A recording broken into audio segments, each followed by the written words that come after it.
Grateful no, na nangyari ito because para tayong nawalan ng ama at ang regalo ni PRRD sa atin sa sakripisyo ng ito ay nagkakakilala tayong lahat at nagkakaisa tayo sa buong mundo at magiging tayong puwersa ng bayan.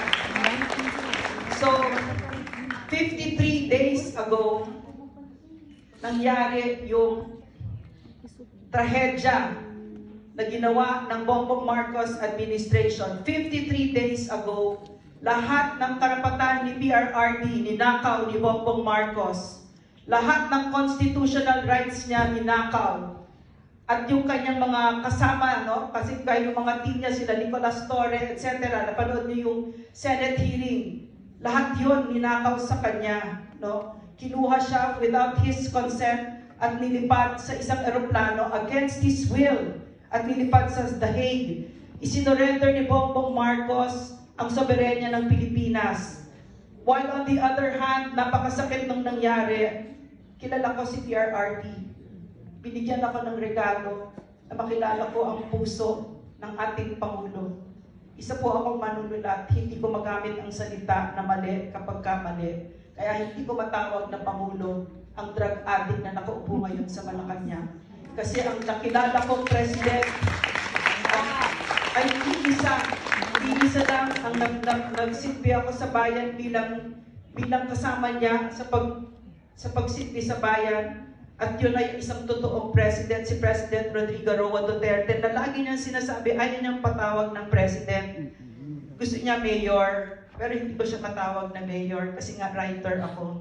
I have to use the right words, Mr. President, and he is a real president, and to this day, he is my president. That drug addict in Malacanang is not my president. He is not a president. He is a criminal. And after all of this, after all is said and done, sisingilin natin siya. Sisingilin natin siya at lahat ng gumawa niyan kay PRRD. Pero kilala ko nga si PRRD, katulad siya ni Pastor Kibuloy.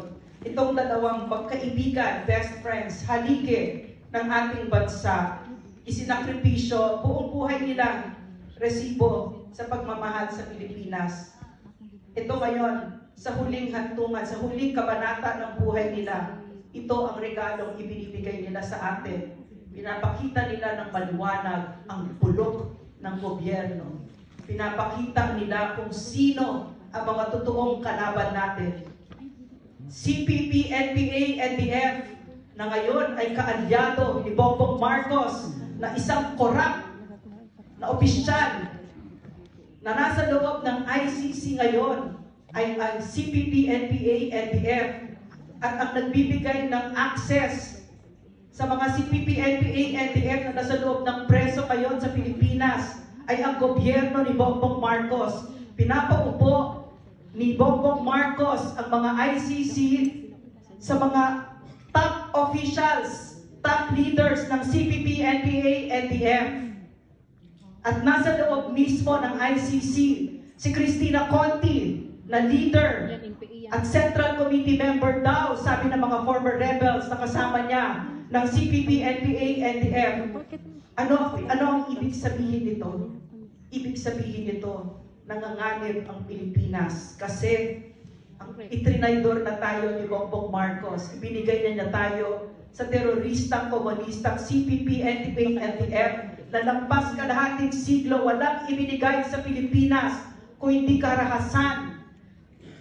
At ang ibinigay ni PRRD kay Bongbong Marcos ay isang CPP, NPA, NDF na dapat na. Pero ngayon, ano nakita natin? Si Martin Romualdez, na first cousin, na Speaker of the House, ni Bongbong Marcos, pinalakas ulit ang komunistang teroristang CPP, NDF na ngayon ay nakaka-recover sila. At just a few days ago, 7 mga kabataan na naman ang namatay sa Kabangkalan. Hindi na nangyayari yun noon. Wala nang rally noon kay PRRD. Bagsak na ang CPP, NPA, NDF. Nangalahati, lampas kalahati na namin sila sa Kongreso. Pero dahil sa kataksilan ni Bongbong Marcos, nakakabalik na naman ang CPP, NPA, NDF at ang dinig namin Ang pangako ni Martin Romualdez sa CPP-NPA-NDF ay 7 hanggang 8 seats sa Congress at isang senatorial seat. So, yan ang regalo ni PRRD at ni Pastor sa atin. Kasi si Pastor, nasa preso din siya ngayon. Ang naglagay sa kanya dyan ay CPP-NPA-NDF. Siyempre kasama dyan ang Amerika. No? At other, lahat ng kalaban ng ating estado. Yan ang regalo. Kasi ako'y doktor. Isang regalo sa isang banda kapag nasabi mo na sa pasyente mo na you have stage 3 cancer. Kasi may pangalan na. Alam na natin na may lunas. Ano ang lunas? Tayo. Tayo ang lunas. Ang akala nila, ang akala ni Bongbong Marcos, ang akala ni Martin Romualdez, ni Lisa Marcos, sila ang may-ari ng Pilipinas. Yan ang sinasabi nila sa 53 days na hanggang ngayon. Nandyan pa si PRRD sa Dahig. In no other civilized country in the world would this have been possible that a former president, an ordinary citizen of the country, ay ililipad, isusurrender mo ang soberanya ng bansa, ay isusurrender mo ang isang mamamayan sa isang dayuhan na entity. At saka naman sinabi ni Marcos dito sa 53 days na nandyan, si PRRD, ang sinasabi niya, wala nang working judicial system, bagsak na ang judikatura natin. Bakit ba nandyan si PRRD? Nandyan siya kasi sa ambisyon ni Bongbong Marcos, ni Martin Romualdez, pati ng CPP. Nandyan siya kasi balakid siya, obstruction siya sa sakim na kapangyarihan, sakim sa pera at kapangyarihan ng Marcos Romualdez administration. So, nandyan din siya kasi nung napanood ninyo, no? Napanood ninyo, nanood lang ang sino ba nag-enforce? Ang PNP. Yung mismo dapat na nagpo-protekta sa atin, kay PRRD din, sila mismo ang naging marahas kay PRRD. At nangyari yon sa military camp. Ibig sabihin, may mga sundalo doon na nanood lang habang yung constitutional rights ni PRRD ay pinag-aapak at binasa. At nangyari din yan kasi ang ating mga korte, mula regional trial, lower courts up to the highest court of the land, ay hindi naglabas ng TRO at pinigilan ang paglipad, ang pagkidnap ni PRRD. At in no other country would this have been found. Posible ba yun sa Japan? Hindi. Sino ang mga kasama ni PRRD ngayon sa Dahig? Mga leaders ng African nations, sub-Saharan talaga. So yan ang sinabi ni Bongbong Marcos, iniinsulto niya ang Pilipinas, winawasak niya ang Pilipinas, nakipagkuntsabahan sa CPP-NPA-NDF at ngayon, ang CPP-NPA-NDF ay nasa loob ng ICC at isusunod nila si VP at isusunod nila itong mga nandito. Ang tinitingnan natin ngayon ay ang isang bansang malapit ng mawasak. Lampas 52% nagugutom na. Meron ngayong kaso si Bongbong Marcos sa Hong Kong. Merong anti-money laundering kasi ang kaso niya, 100 billion ang ninakaw niya. Yun ang iimbestigahin ngayon. Yung tatay niya na isa ding magnanakaw, na ng Guinness Book of World Records, ang ninakaw niya sa Pilipino, yung tatay ni Bongbong Marcos, ay $10 billion. Ito, $100 billion plus.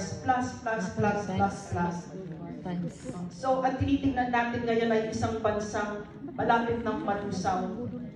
Pero wala silang pakialam. Wala silang pakialam, mamatay tayong lahat. Pero tayo may pakialam tayo. Napakaganda ng regalo na binibigay ng PRRD sa atin. Nagsakripisyo siya. Kasi ang akala kasi nitong mga ito, silang may-ari ng Pilipinas. Pero ang pinakamalakas na puwersa ay ang taong bayan. Yes, tama. Ayaw nilang malaman ninyo na mapagtanto natin na mas marami tayo ng dehamak kesa sa kanila. 115, 117 million Filipinos versus ilan lang yung mga magnanakaw na yan. Diba? So,